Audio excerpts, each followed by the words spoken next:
CPBC 라디오 기후특집 낭독, 공동의 집에 무슨 일이 벌어지고 있습니까? 매달 기후위기 관련 좋은 책 한 권을 선택해 읽고 있는데요. 지속 가능한 플라스틱 사회는 어떻게 가능할까요?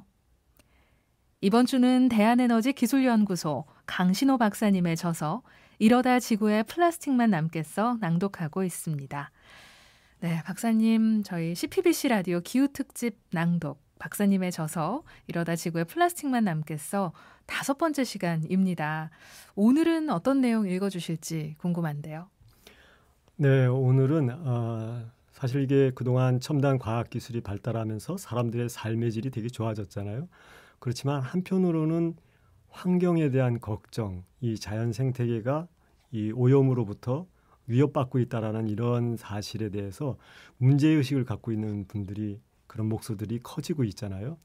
이제 그런 것들이 대개 소설이나 영화로 만들어지는데 우리가 이제 흔히 공상과학 영화 이런 것들은 미리 미래의 지구의 그 재난이나 재앙 같은 거를 예측하고 그거를 스토리화해서 보여주지 않습니까? 네.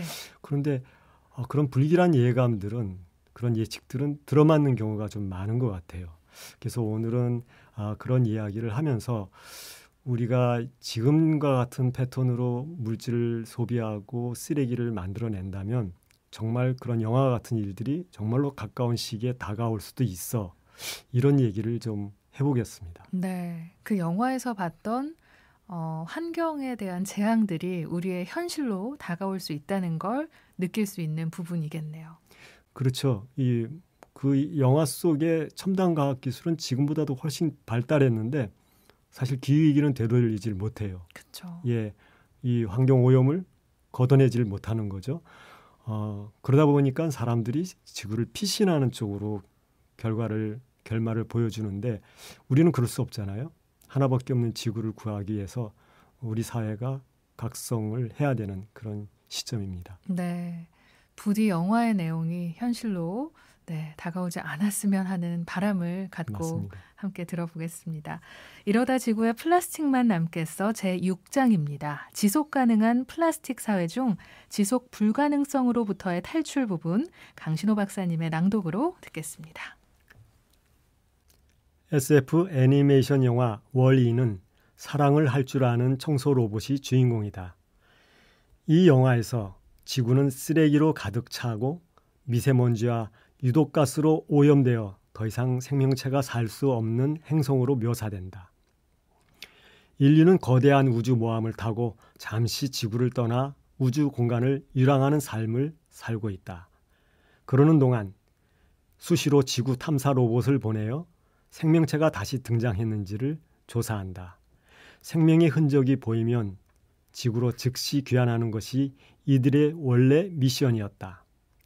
떠나 있는 동안 지구의 쓰레기는 남아있는 사람들이 청소 로봇과 대형 장비를 이용해 처리할 계획이었다. 그러나 청소 프로젝트는 실패로 끝났으며 지구로의 귀환은 무한정 늦춰진 채 700년을 살아오고 만다. 지구상에 유일하게 남은 월이는 태양광 발전으로 에너지를 충당하고 하늘을 날지는 못하지만 무한궤도로 달리는 따뜻한 인간의 감성을 지닌 로봇이다. 이 영화는 지구에 대한 월이의 사랑이 사람들을 지구로 돌아오게 하고 더불어 생명들도 돌아온다는 해피엔딩으로 끝난다. 월트 디즈니사가 아이들을 위해 만든 영화지만 실제로는 어른들이 봐야 할 영화이다. 지구를 탈출할 수밖에 없는 곳으로 만든 책임이 바로 기성세대에게 있기 때문이다. 지구를 떠나서 살아야 하는 미래를 그린 영화는 또 있다. 높은 과학 지식을 바탕으로 만들어진 영화 인터스텔라도 한 예이다. 이 영화에서 지구는 바이러스와 질소의 부족, 사막화에 따른 먼지 폭풍으로 인해 살 수 없는 곳으로 나온다. 결국 과학자들은 제2의 지구를 찾아 떠나는 모험을 한다. 영화 말미에서 인간은 우주정거장에서 사는 것으로 그려진다. 자세한 이야기는 보여주지 않았지만 지구는 결국 포기해야 했고 인류가 이주해야 할 새로운 별을 여전히 찾아야 하는 과제가 남는다.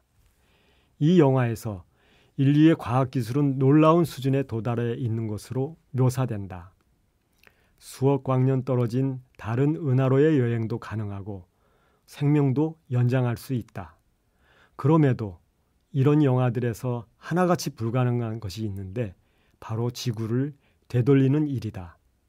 한번 망가진 지구를 되돌리는 일은 과학기술만으로는 안 된다는 메시지를 던져주고 있는 것이다. 그 이유는 무엇일까?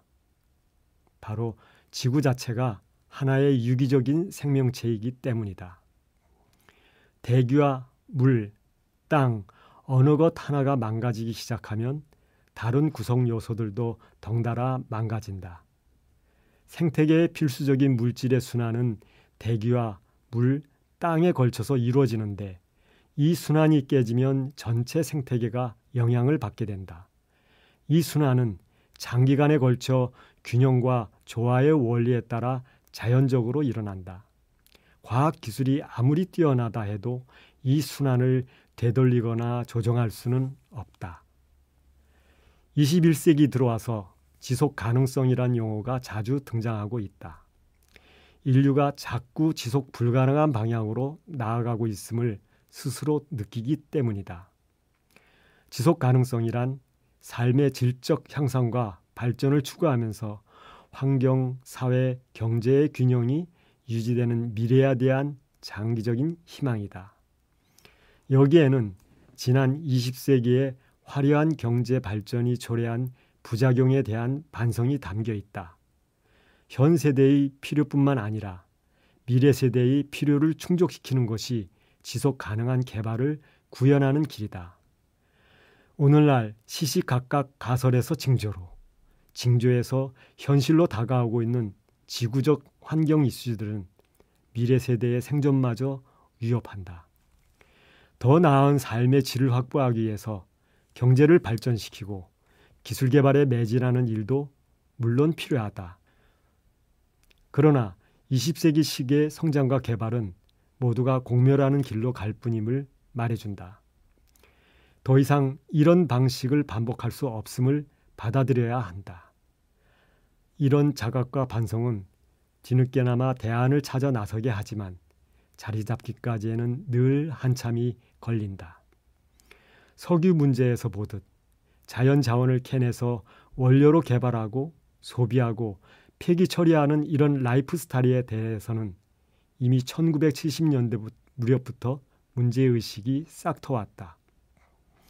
이후 다양한 방식으로 대안을 찾고 실천하는 공동체들이 생겨나기도 했다. 그럼에도 범지구적 차원의 운동으로 전개되기까지는 여전히 시간이 필요하다. 생산과 소비 영역, 사회 시스템 내의 이해 당사자들을 함께 움직이게 할 공감대를 만들기조차 쉽지 않다. 지구촌 곳곳에서 보내오는 전조현상이 이미 심각한 수준인데도 아직 캠페인 수준에만 머무르고 있다면 큰일이 아닐 수 없다. 게다가 우린 아직 원리의 우주모함 엑시엄을 만들지조차 못했지 않은가 말이다. 우리의 지구를 위한 기도. 전능하신 하느님, 하느님께서는 온 세계에 계시며 가장 작은 피조물 안에 계시나이다. 하느님께서 존재하는 모든 것을 온유로 감싸 안으시며 저희에게 사랑의 힘을 부어주시어 저희가 생명과 아름다움을 보살피게 하소서. 또한 저희가 평화로 넘쳐 한 형제자매로 살아가며 그 누구에게도 해를 끼치지 않게 하소서. 오 가난한 이들의 하느님, 저희를 도와주시어 저희가 하느님 보시기에 참으로 소중한 이들, 이 지구에 버림받고 잊힌 이들을 구하게 하소서.